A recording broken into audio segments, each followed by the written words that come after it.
ప్రభువైన యేసుక్రీస్తు వారి అతి శ్రేష్టమైన నామంలో అందరికీ ప్రైజ్ ద లార్డ్. ఈరోజు దేవుని వాక్యము, లేచి నీ దేవుని ప్రార్థించుము, దేవుడు మన యందు కనికరించునేమో. యోనా గ్రంథం 1వ అధ్యాయము 6వ వచనం.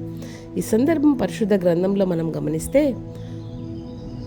యోనా గారు ఓడలో ప్రయాణిస్తున్నప్పుడు దేవునికి వ్యతిరేకంగా దేవుడు చెప్పిన మాటకు అవిధేయత చూపించినప్పుడు, సముద్రంలో మహా తుఫాను రేగినప్పుడు ఓడ నాయకుడు వచ్చి యోనా గారితో పలికినటువంటి మాటలు. ఓ నిద్రపోతా, నీకేమో వచ్చింది, అందరూ నశించిపోతున్నాము, ఓడ బద్దలైపోయే పరిస్థితి వచ్చింది, లేచి ప్రార్థన చేయను.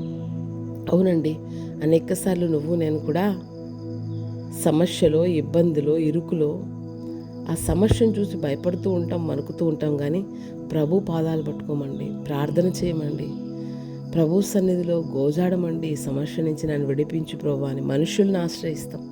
అలా కాక మన శ్రమలో, మన ఇబ్బందిలో దేవుని మీద ఆధారపడితే ఖచ్చితంగా ఆయన కనికరిస్తాడు. దేవుడి మాటలు దీవించును గాక. ఆమేన్.